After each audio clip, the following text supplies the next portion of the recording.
안녕하세요. 저는 지방에 살고 있는 30대 여자입니다. 전 이곳에 사연을 보내시는 다른 분들처럼 사연을 듣다가 저의 막막하고 너무나도 많이 아팠던 결혼 생활이 떠올라 용기를 내어 사연을 보내봅니다. 저와 남편은 퍼즐 동호회에서 처음 만났어요. 개수가 많은 퍼즐을 맞춰보신 사람들이라면 아시겠지만 그게 생각보다 엄청난 끈기와 인내심이 필요한 취미예요. 그만큼 완성하고 나면 그 만족감이 엄청나기도 하고요. 남편과 저는 개수가 꽤 많은 퍼즐을 좋아하는 편이었는데 좋아하는 애니마저 같아 함께 작업하는 일이 많았고 그렇다 보니 자연스럽게 연인이 돼 결혼까지 하게 되었죠.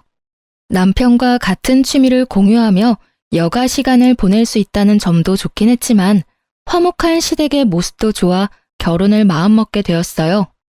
그 빌어먹을 화목이 제 발등을 찍다 못해 뭉개버릴 줄 꿈에도 몰랐지만요. 하여튼 결혼까진 순탄하게 진행되었습니다.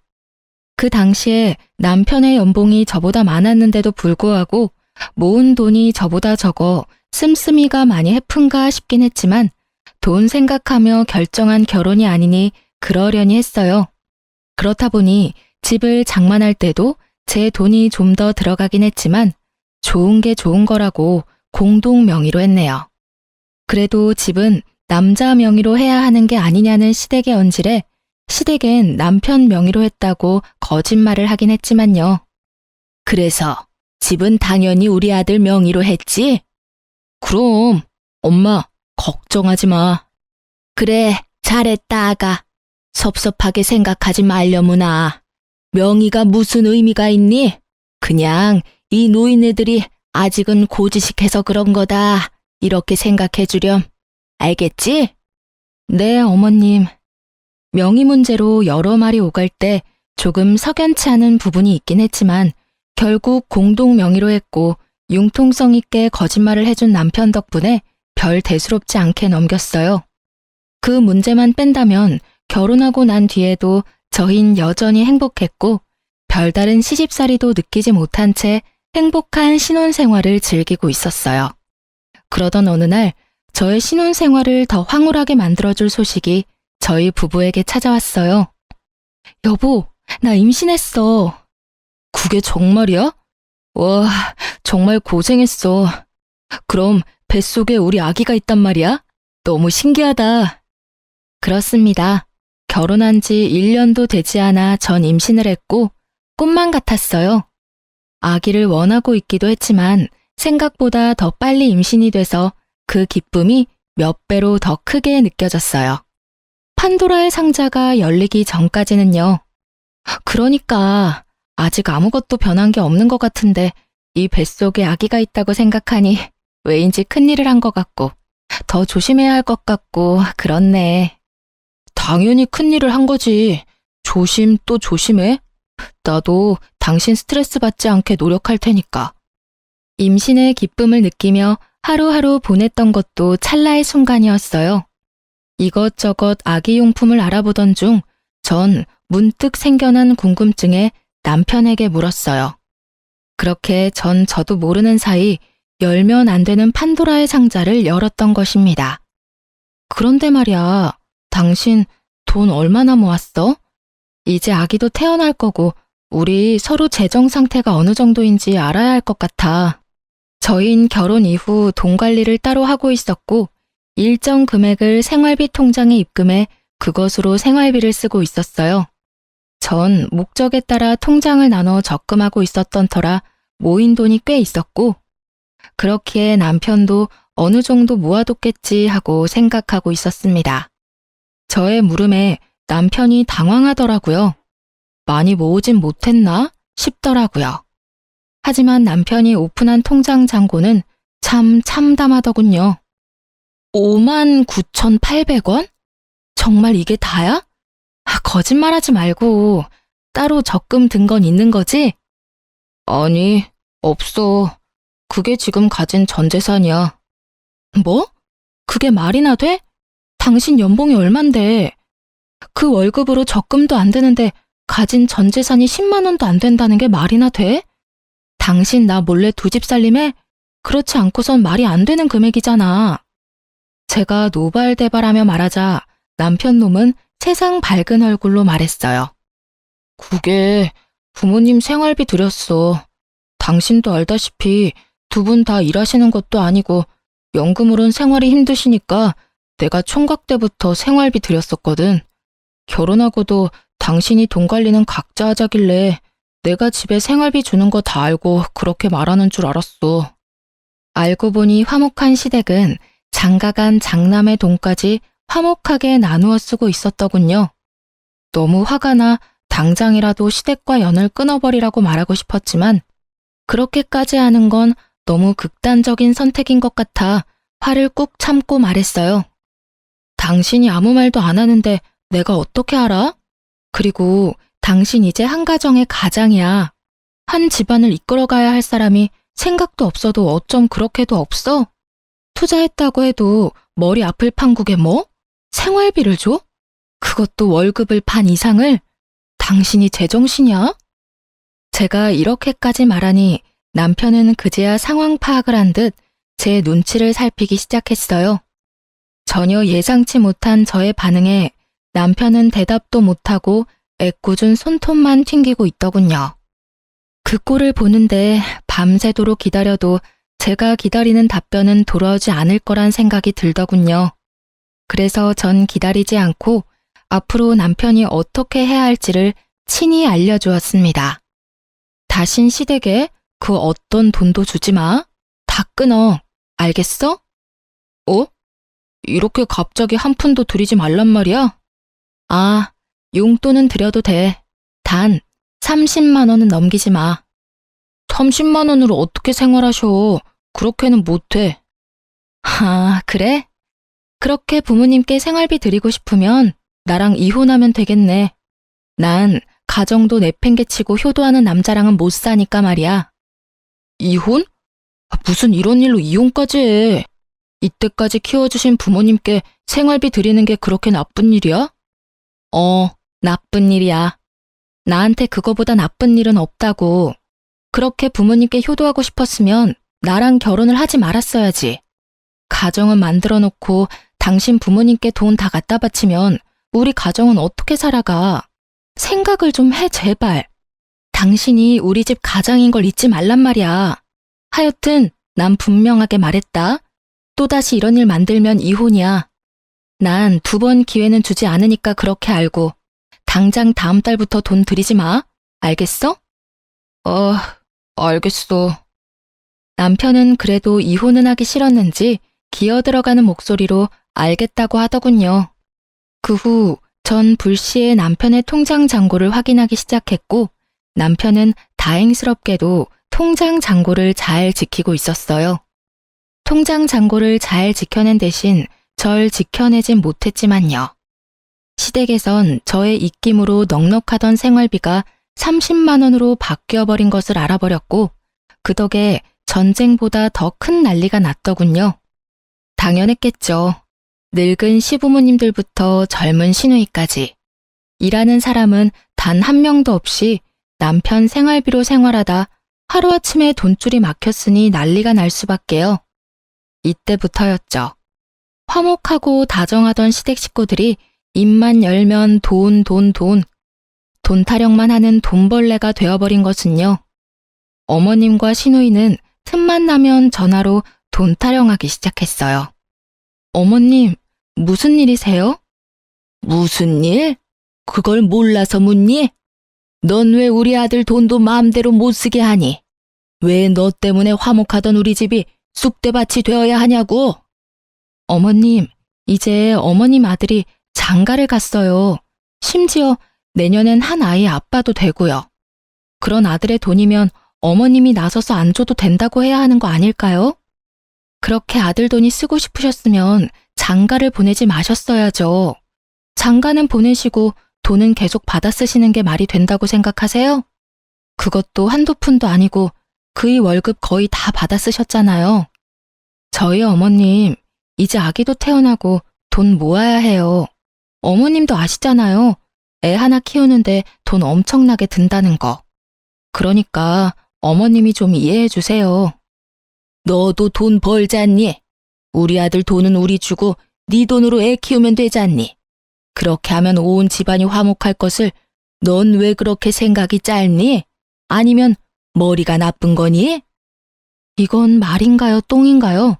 왜 사람 입에서 말이 아니라 쓰레기가 나오는지 도통 알 수는 없었지만 일단 대답은 해드렸어요. 전 제 등골 빼서 어머님 아들이랑 제 아들이랑 키울 생각 전혀 없어요. 어머님, 그러니까 제 말은요. 앞으로도 생활비는 없을 테니 그런 줄 아시면 된다. 이 말씀이에요.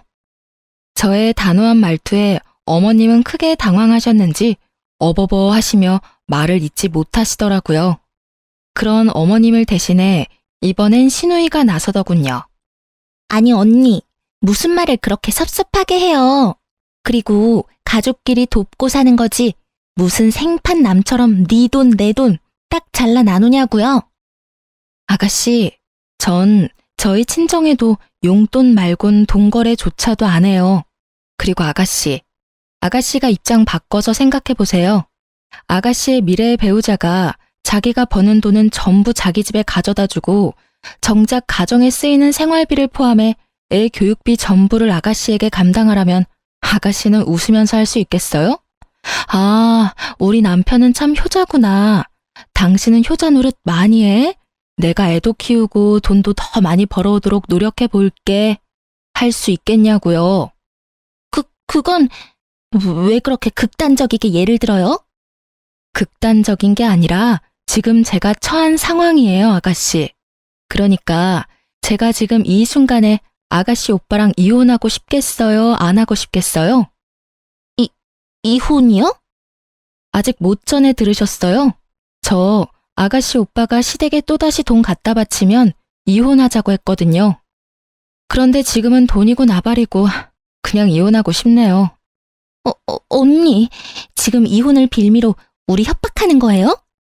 그렇게 들리셨대도 어쩔 수 없고요. 아가씨, 저 좀 바빠서 그러는데 더 할 말 없으면 끊을게요. 정말 조심 또 조심해야 하는 시기에 이런 전화를 받는 일은 허다했고 반복되는 말이 안 되는 소리에 대꾸도 하고 싶지 않아 전화를 무시하면 아버님을 저희 집으로 보내 압박을 하더군요. 아버님, 저희 집까지 무슨 일이세요? 무슨 일은? 내가 내 아들 집에 오는데 무슨 이유가 있어야 하는 게야? 그런 건 아닌데 다저녁 때 연락도 없이 오셔서 무슨 일인가 해서요. 저녁은 드셨어요? 당연히 못 먹었지. 돈이 있어야 끼니도 챙겨 먹고 다니는 거지. 돈도 없는 노인네가 어떻게 끼니 때마다 챙겨 먹고 다니겠어? 단번에 알 수 있었죠. 어머님이 보내서 오셨구나 하고요. 그렇지 않고서야 저녁 시간에 아버님이 굳이 저희 집에 찾아오실 이유는 없으니까요. 그럼 식사하고 가세요. 제가 금방 차려드릴게요. 됐다. 입맛도 없어. 너 같으면 지금 내가 입맛이 있겠느냐? 아휴, 아버님. 그래도 식사는 하셔야죠. 됐다고 하지 않느냐? 그러지 말고 여기 좀 앉아보거라. 이야기 좀 하자꾸나. 네, 말씀하세요. 분위기는 얼추 만들어졌고 아버님이 본격적인 이야기를 꺼내려는 순간 타이밍 좋게 남편이 돌아오더군요. 남편은 어머님과 시누이의 계속되는 괴롭힘을 알고 있어 그렇지 않아도 제 눈치를 살피느라 눈알이 돌아갈 지경이었는데 집에 아버님이 계시는 것을 보곤 눈을 감아버리더군요. 아마 그 짧은 순간 제 표정을 읽은 것이었겠죠. 제 표정은 억지 웃음은 짓고 있지만 썩어가고 있었으니까요. 아버지, 어쩐 일이세요? 어쩐 일이긴 지나가는 김에 들렸다. 하고 싶은 말도 있고. 저랑 이야기하세요, 저랑. 이 사람 임신 초기라 조심해야 한다고요. 나오세요. 제가 맛있는 거 사드릴 테니까 그거 드시면서 이야기해요. 이 녀석이 왜 사람을 잡아 끌어? 그냥 좀 나오시라고요. 남편은 아버님을 끌고 나가다시피 해서 나가더군요. 저라고 왜 이 상식이 통하지 않는 시댁을 보며 이혼 생각을 하지 않았겠어요? 진짜 확 이혼을 해버릴까 하는 순간마다 나타나 제 편이 되어주는 남편이 있기에 한 번만 더 참자고 하다 보니 저도 모르는 사이 갈 때까지 가고 있더라고요. 참지 말았어야 했는데, 아니다 싶을 때 이혼해야 했는데 말이죠. 하여튼 정말 시댁은 누구 하나 제정신인 사람이 없는 집구석이었어요. 상황이 이렇게 되자 일은 일대로 손에 잡히지 않고 입덧도 하지 않는데 음식이 넘어가지 않더라고요. 병원에선 이러다 정말 큰일 난다고 조금이라도 먹으라며 당부를 하기 시작했어요. 전 아기를 생각해 억지로 음식을 섭취했어요. 그야말로 살려고 먹었죠. 그런 제 노력도 모두 물거품이 되어버렸지만요. 그날은 시댁에서 오는 모든 연락과 만남을 피한 지 5일째 되던 날이었는데 웬일인지 아침부터 불이 나야 할 휴대전화가 조용하길래 이상하다 싶었죠. 이대로 포기할 사람들론 보이진 않았으니까요. 그렇다고 먼저 나서 전화해 볼 수도 없으니 답답하고도 무섭더라고요. 그렇게 시간은 흘러 점심시간이 되었고 점심을 먹기 위해 1층 로비를 지나 문으로 향하던 그 순간 저를 부르는 신우이의 목소리가 들리더군요. 저는 설마 하는 마음에 뒤를 돌아봤고 거기엔 두 눈에 쌍심지를 켜고 저를 바라보는 신우가 있었습니다. 언니, 아가씨, 여기까지 오시면 어떡해요? 나도 오죽했으면 여기까지 왔을까? 저도요, 바쁘다고요. 그러게 전화만 받았어도 이런 일은 없잖아요. 아니, 생활비만 줬어도 이런 일은 없었다고요. 아니 아가씨, 여러 번 반복해서 말하는데 생활비 못 준다니까요. 제가 꿈쩍도 하지 않고 끝까지 돈을 주지 못한다고 하자 급기야 아가씨는 내 윗옷을 잡고 흔들며 악을 쓰기 시작하더라고요. 그럼 우리는 어떻게 하라고요? 연금 조금이랑 용돈 30만 원으로 어떻게 살아요? 지금 우리 집 꼴이 어떤 줄이나 알아요? 언니 고집 때문에 쑥대밭도 그런 쑥대밭이 없다고요. 어떻게 책임질 거예요? 그걸 왜 제가 책임을 져요? 그렇게 쑥대밭이면 아가씨가 일을 하시면 되자...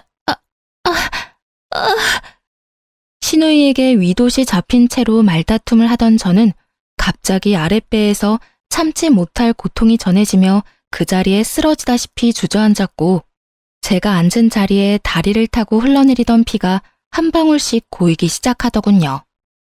네, 전 결국 유산을 하고 만 것이었어요. 이렇게 급한 상황에 신우이란 사람이 한 말과 행동이 정말 가관이었습니다. 그러게, 누가 남의 돈줄 틀어막으래요? 다 벌 받은 거라고요. 거짓말 하나 보태지 않고 딱 이렇게 말을 하고선 뒤돌아가는데 정말 일어설 수만 있다면 머리끄덩이를 잡아버리고 싶더라고요. 전 결국 동료들이 119에 연락을 해주어 무사히 병원으로 옮겨졌고 출혈은 많았지만 빠른 처치 덕분에 위험한 상황 없이 치료받고 집으로 돌아올 수 있었어요. 집에 돌아온 저는 아기를 잃었다는 상실감에 아무것도 할 수가 없었어요. 전 회사에 휴직계를 냈고 회사에서도 이해한다며 충분히 쉬고 돌아오라고 하더군요.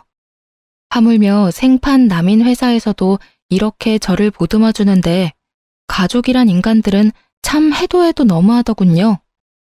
돈 내놓으라며 하루가 멀다고 전화하고 찾아오던 사람들이 몸은 괜찮냐는 전화는커녕 문자 한 통이 없었습니다. 시댁 인간들에게 기대할 것도 없다고 생각했는데 막상 그런 상황에 연락조차 없으니 아직 남은 기대가 있었었는지 실망이 크더군요. 여보, 괜찮아? 많이 힘들지?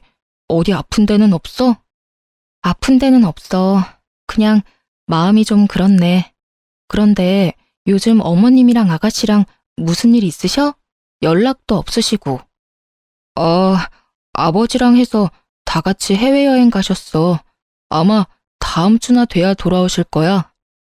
남편의 말을 듣고 있는데 할 말이 없더라고요. 아니, 하고 싶은 말이 없더라고요.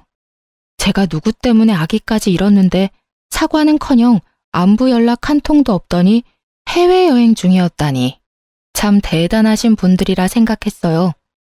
도대체 돈은 어디서 나서 해외여행식이나 가신 것인지 남편에게 묻고 싶었지만 아기도 이른마당에 그깟 돈이 뭐가 대수냐 하는 생각이 들며 전 그냥 입을 다물었습니다. 시댁의 씀씀이는 점점 해퍼졌고 전 점점 더 무기력해지었어요. 그렇게 하루하루를 보내던 어느 날 친구에게 연락이 왔어요. 아주 충격적인 사실을 가지고요. 유인아, 너 왜 이렇게 카톡을 안 봐? 어? 카톡 보냈어? 미안. 내가 요즘 정신이 좀 없어서. 왜? 급한 일이야? 나한테 급한 일이 아니고 너한테 급한 일이야. 전화 끊자마자 바로 확인해봐. 알겠지? 알겠어. 다급한 친구의 목소리에 심상치 않은 일이 벌어지고 있음을 직감할 수 있었죠. 전 친구가 보내준 메시지를 확인했고 메시지엔 별다른 내용 없이 링크 하나가 와 있더군요. 전 그 링크를 눌렀고 그것은 그야말로 또 다른 판도라의 상자였습니다. 그건 다름 아닌 신우이의 SNS였어요. 평소 전 SNS엔 관심도 없었을 뿐더러 어떻게 하는지조차 몰랐던 터라 처음엔 이게 뭐지 하는 마음에 멍하니 액정만 쳐다보고 있었어요.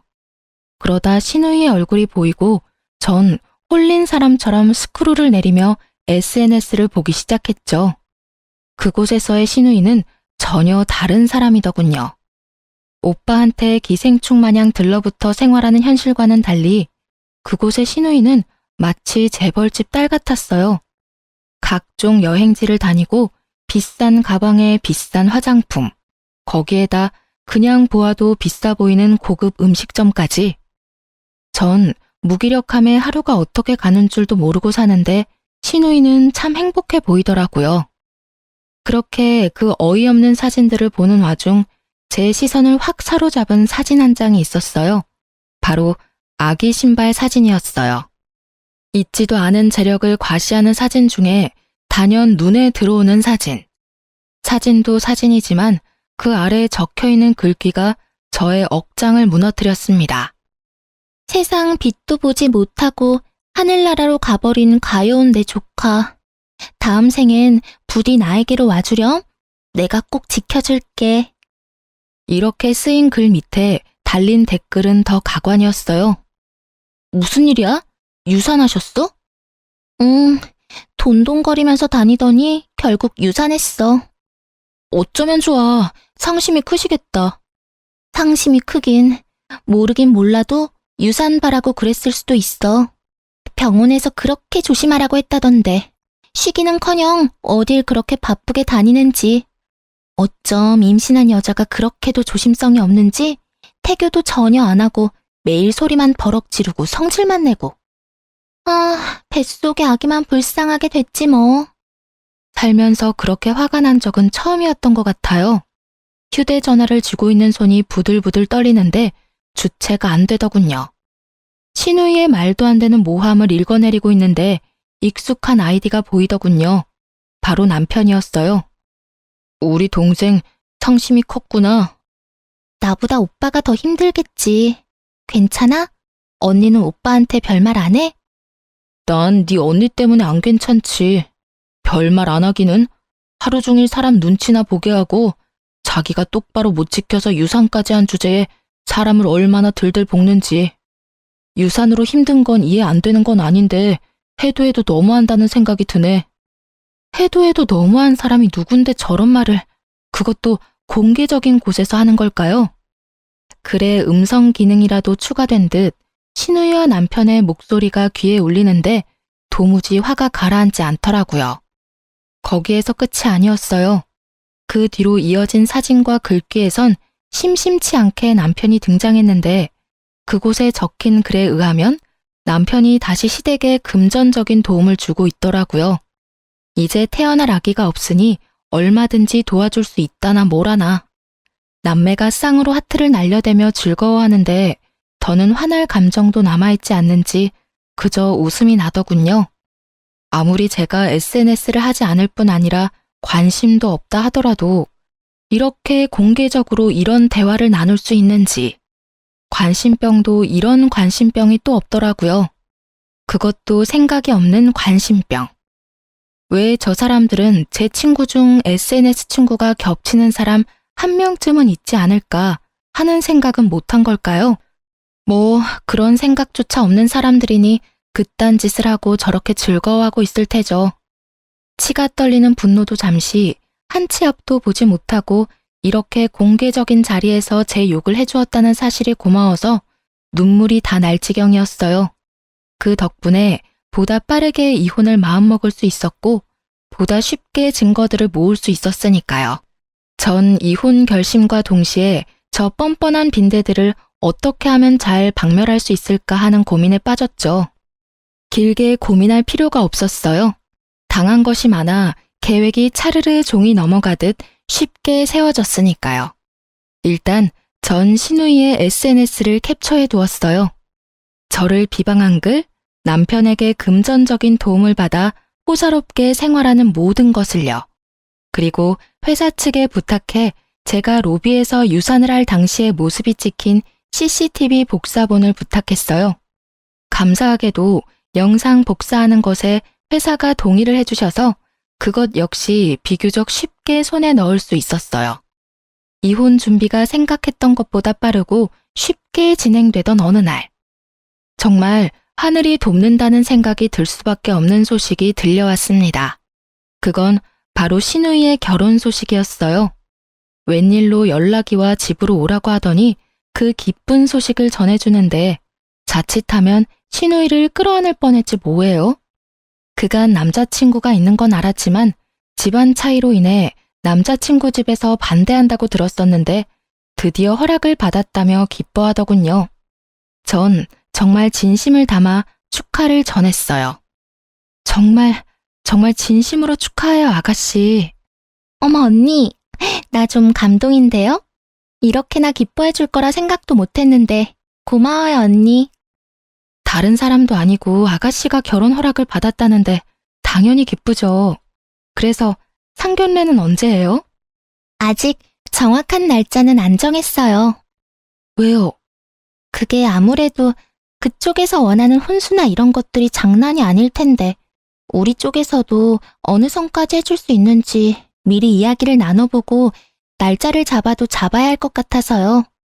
이렇게 말하며 말끝을 흐리던 신우이는 바로 준비했던 말을 꺼내더군요. 아무것도 모르던 시절의 저였다면 노발대발 화를 냈겠지만 전 끝까지 인자한 미소를 잃지 않고 신우이의 이야기를 들어주었죠. 그래서 말인데 오빠, 그리고 언니, 나 결혼할 때 돈 좀 해주면 안 될까? 알다시피 나 모아둔 돈은커녕 생활비도 없잖아. 그런 내가 무슨 돈으로 혼수를 준비해. 그렇다고 엄마 아빠가 뼈 빠지게 모아서 마련한 이 집에 손을 댈 수도 없고. 이번에 나 도와주기만 하면 내가 1년 안에 갚을 수 있어. 내 남자친구 집 엄청 부자야. 내가 그 집에 시집만 가잖아? 그럼 다 끝나는 거야. 남자 살살 구슬려서 돈 뜯어내는 거 식은 죽 먹기지. 모르긴 몰라도 그 돈 원금은 물론이고 이자까지 두둑히 쳐서 갚아줄 수 있다니까. 상상의 나래에 빠져 소설과 같은 허상을 입으로 읊어내는 신우이와 그런 신우이의 이야기를 세상 진지하게 듣고 있는 남편을 보는데 웃음이 튀어나오려는 걸 얼마나 참았는지 몰라요. 전 그저 망상으로 가득 찬 취집충이 생겨나는 과정을 감탄까지 하며 구경하고 있었고 남편은 곰곰이 생각을 하는 듯 하더니 입을 떼더군요. 일단 네가 무슨 말을 하는지는 대충 알겠고 자세한 이야기는 나중에 하자. 한두 푼도 아니고 생각할 시간이 필요해. 생각할 시간이 아니라 제 귀가 없는 시간이 필요하다는 걸 전 알고 있었습니다. 남편은 그 돈을 안 해줄 리 없었으니까요. 저의 예상은 틀리지 않았고 늦은 밤 남편의 전화를 엿들을 수 있었죠. 수화기 넘어 신우이의 목소리가 얼마나 까랑까랑한지 마치 제가 통화하는 것처럼 잘 들리더군요. 야, 넌 생각이 있어 없어? 그런 이야기를 내 와이프 있는 데서 하면 어떡하자는 거야? 나도 말하고 아차 싶었어. 언니가 오늘따라 유난스럽게 표정이 인자해서 나도 모르게 말이 술술 나와버렸지 뭐야. 왜? 언니가 뭐라고 해? 설마 나 돈 절대로 해주지 말래? 아니, 다행스럽게도 그런 말은 없긴 했는데 혹시 또 모르는 일이니까 와이프 앞에서 돈 이야기는 꺼내지도 마라. 알겠어? 알겠어. 조심할게. 그러면 나 결혼 자금은 오빠가 해주긴 할 거지? 그럼 내가 해주지 누가 해주냐? 넌 그런 걱정하지 말고 시집 가서 잘 살 걱정이나 해. 우리끼리 하는 말이지만 네가 이번 기회 놓치면 그런 집에 시집 가는 거 불가능에 가까워. 그건 너도 알지? 나도 잘 알거든. 그러니까 그 반대를 하는데 꾹 참고 기다렸지. 그래도 나 대단하지 않아? 결국엔 내 남자 딱 만들잖아. 내가 생각해도 난 정말 대단해. 어떤 면에선 참 대단하다. 결혼까지 갈 거라곤 생각도 못했는데. 어찌되었든 네 언니한테 비밀이야. 알겠다니까. 걱정 마. 다른 것도 아니고 내 미래가 달린 일인데 어련히 알아서 조심하지. 그래, 오빠가 대출 받는 대로 보내줄 테니까 그런 줄 알고 끊자. 역시 남편은 저에게 아무 말도 하지 않고 신우이에게 돈을 해주었어요. 어쩜 그렇게 멍청한지 남편은 제가 자신의 공인인증서 비밀번호를 알고 있다는 사실도 잊은 채 통장 거래를 활발하게도 하더군요. 이 금융권에서 대출을 받고 그 돈을 10원도 남기지 않고 신우이에게 입금한 내역을 보는데 어깨춤이 절로 쳐지며 응원까지 하게 되더군요. 남편 인생이 남편 손으로 나락으로 가는 꼴이라니. 그것보다 더 신나는 구경거리는 또 없었으니까요. 돈을 마련한 신우이는 상견례를 무사히 마쳤고 혼수 목록이 생각보다 어마해 신우이도 대출을 받아 목록을 겨우 채운 것 같았어요.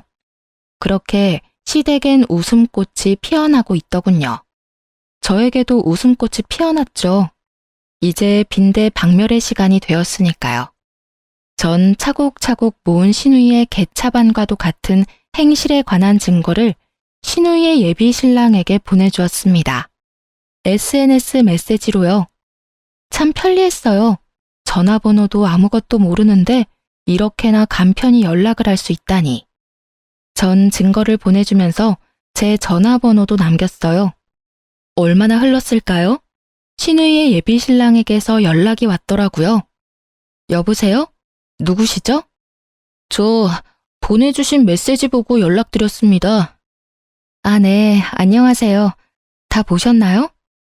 다 봤으니 연락드렸죠. 신우이도 엄연한 가족인데 이런 내용을 보내시다니. 솔직하게 말씀드리죠. 사실 그쪽이 미친 여자라고도 생각하고 있습니다. 그런데 이렇게까지 디테일하게 모아서 보낸 걸 보니 그냥 무시하고 넘길 수도 없어서 연락드렸어요. 충분히 이해합니다. 그런데 생각하시는 가족과는 거리가 멀어서요. 오죽했으면 제가 그런 걸 보냈을까요? 연락 주시면 보내드리려고 준비한 사진하고 음성 파일도 있으니 그거 바로 보내드릴게요. 그것까지 확인해 보시고 잘 결정하세요. 제가 이래라 저래라 할 입장은 아니지만 부디 옳은 결정하시길 바랄게요. 전 전화를 끊은 뒤 제가 사기꾼이나 이상한 사람은 아니라는 것을 증명해줄 결혼식 때 시댁 식구들과 찍은 가족 사진과 음성 파일을 보내줬어요. 그 음성 파일은 신우이의 호출로 시댁에 갔을 당시 기껏해야 이혼 시 증거로 제출할 목적으로 녹음하려고 준비했던 것인데 아무것도 모르는 신우이가 대박 증거를 준 것이었죠. 결혼만 하면 돈을 빼돌려 원금의 이자까지 주겠다는 내용이 아주 선명하게 녹음되어 있는 신우이의 민낯의 진실이 고스란히 녹음된 파일이었어요. 모든 것을 확인한 신우이의 예비신랑은 저를 믿을 수 있게 되었는지 사과와 함께 고마운 마음을 전해왔어요. 다 확인했습니다. 제 인생을 구해주실 분인 줄도 모르고 아까는 죄송했습니다. 워낙 믿을 수 없는 내용이다 보니 제가 날이 좀 서 있었어요. 아까도 말했듯이 이해해요. 어떻게 믿을 수가 있겠어요? 자신이 사랑하는 여자가 그렇게나 염치도 양심도 없는 사람이란 걸요. 정말 몰랐습니다. 변변한 직장이 없는 것도 그 여자 말처럼 신부 수업을 하느라 그만둔 줄로만 알았고 혼수 마련도 아무 말 없이 진행하길래 당연히 그 정도의 능력은 되는 줄 알았습니다. 뒤에선 그런 생각을 하는지 정말 꿈에도 알지 못했어요. 그리고 유산하신 이유도 정말 몰랐습니다. 그렇게나 독한 여자라곤 상상도 못했으니까요. 보내드린 거 다 보셔서 아시겠지만 그 여자 직장이라곤 가져본 적도 없으면서 자기 오빠 돈으로 사치란 사치는 다 하고 돌아다녔어요. 요리학원은커녕 주방에서 밥 한 번, 설거지 한 번을 하는 꼴을 본 적도 없고요. 지금 마련하신 집에 들어가 있는 그 혼수도 그 여자 오빠이자 아직은 제 남편인 사람이 있는 대출 없는 대출 다 끌어다 마련한 거예요. 유산에 대해선 더 말하고 싶지도 않네요. 어떻게 그렇게 감쪽같이 속을 수가 있었는지 저 자신이 너무 한심스럽네요. 속은 사람이 무슨 잘못이 있겠어요? 속인 사람이 잘못이지. 아무쪼록 마음 정리 잘하시고 빠르고 바른 결정 기다리고 있겠습니다. 네, 감사하고 또 감사합니다. 이렇게 모든 사실을 알게 된 예비 신랑은 그 길로 시누이에게 파혼을 통보했고 시누이는 개거품을 물고 넘어갔어요. 파혼한 것도 파혼한 것인데 대출까지 내서 마련한 혼수품을 생각하니 정신이라도 놓고 싶은 심정이겠죠. 이미 마련된 집에 가전 가구는 다 들어간 터라 반품도 힘들 테고 꼼짝없이 중고로 처분해야 할 텐데 그야말로 똥값 처분일 테니까요. 난리 생난리가 난 시누이는 어떻게 안 것인지 금방이라도 터질 듯한 얼굴로 저를 찾아왔더군요. 씩씩거리는 꼴이 얼마나 통쾌한지 저도 모르게 웃어버렸어요. 지금 웃어요? 죄송해요. 저도 모르게 웃음이 터져나왔네요. 참았어야 했는데. 언니 진짜 미쳤어요? 아님 내 인생 말아먹으려고 작정이라도 한 거예요? 그러지 않고서야 그런 걸 그 사람한테 보낼 수가 있어요? 언니 때문에 나 파혼당했다고요. 결혼보다는 파혼이라잖아요. 어차피 아가씨 결혼했어도 금방 쫓겨날 게 불보듯 뻔한데 파혼하게 해준 나한테 고마워해야 하는 거 아니에요? 뭐라고? 너 말 다 했어? 아니, 아직 덜 했다. 야, 말이야 바른 말이라고 내가 유산한 게 조심성이 없어서 그런 거니? 너랑 네 엄마가 하루가 멀다고 사람을 못 살게 구는데 유산을 안 하고 배기겠어? 엄연히 말하면 너 때문이지, 이 뻔뻔한 년아. 그날 네가 회사까지 찾아와서 그 난리만 안 피웠어도 우리 애가 그렇게까지 되는 일은 없었다고. 절기와 같은 제 말에 시누이는 더 버럭버럭하며 달려들더군요. 제 머리채라도 잡으려는 품새였지만 가볍게 손목을 잡고 뿌리쳤습니다. 그러니 분이 풀리지 않는지 온몸을 떨기 시작했어요. 그렇게 시누이와 제가 싸우고 있는 사이 소식을 전해 들은 남편이 도착했고 남편 역시 화가 많이 나 있더군요. 저를 보자마자 욕부터 하기 시작하는데 귀가 썩을 것만 같았어요. 야, 이 미친년아. 네가 제정신이야? 얘 결혼에 들어간 돈이 얼만데 다 어쩔 거야? 집안 말아먹으려고 작정했어? 여동생의 파혼보다 들어간 돈부터 걱정하는 오빠라. 참 눈물겨운 가족사랑이더군요. 내가 그걸 어떻게 알아? 네가 나한테 말 한마디 하지 않고 버린 일을. 그러게, 나한테 상의 정도는 하지 그랬어. 뭐 그래도 이런 일은 일어났을 테지만. 뭐야, 너 진짜 미친 게 분명하구나. 정신 차려. 지금 상황이 장난 같아? 누가 장난이래? 너나 정신 차리고 상황 파악 제대로 해. 정신 차리는 김에 이것도 좀 보고. 전 남편의 손에 시누이의 SNS를 캡처해 뽑아놓았던 사진들을 쥐어주었어요. 신경질적으로 사진을 보던 남편은 멈칫하더니 흔들리는 동공으로 절 보더라고요. 그나마 다행이네. 잘못한 거는 아는 것 같아서. 여보, 이건 내 말 좀 들어봐. 다 오해야.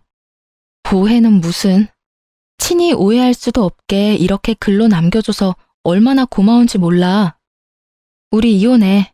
난 더는 당신 같은 인간을 포함해 당신 집이랑 한 가족으로 엮이고 싶지 않아. 갑작스러운 이혼 통보에 남편은 뒤통수를 한 대 맞은 듯 아무런 말을 하지 않았고 신우이는 표정이 밝아지며 신나서 입을 떼더군요. 그래, 이혼해버려. 이런 미친년이랑 더 살지 마, 오빠. 야, 너 당장 우리 오빠랑 이혼하고 이 집에서 당장 나가. 지금 당장. 얼른 꺼지라고. 신우이는 당장 나가라며 저를 잡아 끌기 시작했고 전 그 순간 유산할 때의 기억이 떠오르며 신우이를 뿌리치곤 그대로 뺨을 때려버렸어요. 네가 감히 날 때려? 그러게, 잡기는 왜 잡아? 그렇지 않아도 때리고 싶은 거 참고 있었는데 누가 부채질 하래? 그리고 내가 왜 이 집에서 나가? 나가려거든 너랑 네 오빠가 나가야지. 우리가 왜 나가? 여긴 우리 오빠 집인데. 유산하더니 정말 미치기라도 한 거야? 아참, 너희 가족들은 이 집이 이 인간 명의라고 알고 있지? 그래서 그렇게 표정이 밝았던 거구나. 잘 들어. 내가 아주 충격 가득한 진실을 말해줄 테니까. 충격 가득한 진실? 그래, 사실 여기 내 명의야. 애초에 네 오빠 단독 명의였던 적은 없었다고. 그렇습니다. 저희가 살고 있던 집은 공동 명의에서 제 명의가 되어버린 지 오래였어요. 임신하고 난 뒤 남편이 시댁으로 돈을 주고 있었다는 사실을 한 저는 남편을 설득해 집부터 제 명의로 바꿔놨었어요. 공동 명의라 집으로 장난을 칠 순 없겠지만 그래도 혹시 모르는 불상사를 막기 위한 선택이었죠. 그 선택이 훗날 이렇게 절 웃게 만들지는 꿈에도 몰랐네요. 뭐라고? 그럴 리가 없잖아. 분명 우리 오빠 명의라고 했는데. 그건 너희 집에서 양심도 없이 명의 타령을 해대니까 거짓말했던 거야. 자, 이제 상황 파악이 다 됐으면 둘 다 좀 꺼져줄래? 한없이 당당한 저와 말없이 고개를 숙인 남편. 이제야 자신이 집도 없는 오빠를 이혼까지 시키게 된 사실을 깨달은 신우이는 아무런 말도 하지 않고 나몰라라 하며 집을 나가버렸습니다. 대출까지 받아 아낌없이 도움을 주었던 동생마저 떠나버리고 남편은 제 바지가랑이를 붙들고 빌기 시작하더군요. 여보, 내가 잘못했어. 그땐 나도 제정신이 아니었어. 당신도 알 거 아냐. 그때 얼마나 힘들었는지. 나도 아기 아빠였는데 그 심정이 오죽했겠어. 상실감이 너무 크고 너무 슬퍼서 누구라도 탓할 사람이 필요했어. 그래도 당신을 탓하면 안 되는 거였는데 정말 미안해, 여보. 아, 슬펐구나. 상실감도 크고 그런 사람이 가족들한테 또 돈을 줬어? 이젠 아기도 없으니 다시 생활비 줄 수 있다면서? 그건 당신도 알잖아. 우리 집 진짜 내 도움이 없으면 생활도 안 된다고. 그런 거 뻔히 알면서 모르는 척하기가 힘들었어. 그럼 나는 신경도 안 쓰였어? 그리고 그런 상황이면 아가씨가 일을 하면 되는 일이잖아. 젊은 아가씨가 생활비도 없으면서 그렇게 놀고 먹는다는 게 상식적으로 말이 돼? 무슨 재벌집 막내딸이라도 된대? 그 어린애를 무슨 일을 시켜? 아직도 정신을 못 차렸구나. 그 어리다는 애가 오늘 아침까진 예비 신부였어, 이 사람아. 그리고 내가 깜빡했는데 당신 아가씨 결혼 자금도 준 거 나 다 알고 있어. 이런데도 용서해달라고? 그럼 어떻게 해? 그런 집 놓치면 한평생 후회할 텐데. 그러지 말고 여보, 나 한 번만 용서해줘. 앞으로 이런 일 진짜 없을 거야. 진짜야. 내가 그랬지? 다시 한번 시댁 돕는 일 있으면 그땐 바로 이혼이라고. 난 당신이랑 이혼할 이유가 이렇게도 차고 넘치는데 당신은 나랑 이혼하면 안 되는 이유가 있긴 있어? 이유? 그게 있지. 난 당신을 아직 사랑한단 말이야. 사랑? 참 쉬운 이유네. 사랑. 그런 이유라면 간단하지. 당신은 날 사랑할지 몰라도 난 당신 사랑 안 해. 그러니까 그냥 이혼해. 남편의 어떤 말도 저에게 통하지 않았고 남편은 사랑 타령을 하며 발악을 하더군요. 이 미친놈을 어떻게 해야 하나 고민스러운 그때 비밀번호를 누르고 집으로 구세주가 걸어 들어오더군요. 그 사람은 혹시나 하는 상황을 대비해 부른 제 남동생이었어요. 부모님께는 차마 말씀드리지 못한 상황이었고 남동생에겐 모든 사실을 말해주며 도움을 청했었죠. 제 동생 대학교 때까지 운동했던 애라 체구도 좋고 힘도 일반인보다 훨씬 세요. 그런 동생이 등장하자 그놈은 자리에서 벌떡 일어나 뒷걸음질을 치더라고요. 동생 표정이 제가 봐도 무서웠으니 남편은 오죽했을까요? 초남, 잠시만 진정해봐. 다 오해야, 오해. 오해? 오해 같은 소리 하네. 지금 한 대 치고 싶은 거 겨우 참고 있으니까 좋은 말로 할 때 당장 꺼져. 말로 해. 말로 하라고. 내 몸에 손끝이라도 댔다간 바로 경찰에 신고할 거야. 신고? 하려면 해. 얼마든지 하라고. 겁 하나도 안 나. 이거 놔. 이거 놓으라고. 남편은 동생의 손에 의해 질질 끌려나갔고 동생은 남편을 쫓아낸 후 비밀번호를 바꿔버렸어요. 끝까지 구질구질한 남편은 이혼마저 구질구질하게 끌더군요. 결국 저의 이혼은 소송으로 가게 되었고 당연히 저의 승소로 끝이 났습니다. 남편뿐 아니라 시누이에게까지 위자료를 받고 이혼을 할 수 있었죠. 이렇게 저의 지옥과도 같았던 결혼 생활은 끝이 났어요. 전에 들은 말론 자식들의 빚잔치를 결국 전 시부모님들이 해결해 주셨다고 해요. 그 한평생 뼈 빠지게 일해서 장만했다는 그 집을 팔아 자식들의 빚을 갚아주고 월세방으로 이사했다고 하더군요. 그 월세집에 옹기종기 모여 산다는 소식을 들었을 땐 10년 묵은 채증이 내려가는 기분이었네요. 시누이는 그때까지도 정신을 못 차리고 SNS에 잘 사는 척 자랑질하고 다닌다고 하더군요. 그러다 간신히 남아있는 월세방마저 말아먹는 건 아닌지 걱정이 다 되더라고요. 오갈 데 없어진 그 빈대들이 저를 찾아와 또 매달리기라도 한다면 그거만큼 골치가 아프고 귀찮은 일이 또 없을 테니까요. 어찌되었든 이젠 상관없는 사람들이니 모든 소식을 끊고 살려고 노력 중이에요. 그래도 혹시 모르는 일을 대비해 전 전화번호를 바꾸는 건 물론이고 집, 회사까지 옮겼어요. 새로운 곳에 정착한 지도 벌써 4년이 넘어가네요. 그 길다고 하면 길고 짧다고 하면 짧은 시간 동안 잘 살아가고 있어요. 저의 모든 아픔과 상처를 다 알고도 제 곁을 지켜주는 남자친구도 생겼어요. 만난 지는 1년이 넘었는데 아직까지 알콩달콩 제법 닭살을 떨며 만나고 있답니다. 저는 첫 결혼 생활이 워낙 고단했던 터라 재혼 생각이 없어 남자친구와 헤어질까 생각도 했지만 남자친구도 딱히 결혼 생각이 없으니 일단 연애만 해보자고 하길래 그러기로 했어요. 아무런 기약도 없는 지금 이 관계에 저흰 만족하며 만나고 있어요. 대출 하나 없이 내 집이 있고 내 명의의 차도 있고 심지어 사랑하는 사람도 있는 돌싱의 삶이란 생각했던 것보다 더 행복하더라고요. 아직도 아기를 떠나보낸 날이 오면 감당할 수 없는 슬픔에 잠기곤 하지만 그마저도 잘 이겨내고 있습니다. 앞으로 어떤 삶이 또 저를 기다리고 있을지 모르지만 늘 그래왔듯이 현명하게 헤쳐나가려고 노력하려고요. 지금까지 긴 사연 들어주셔서 감사합니다.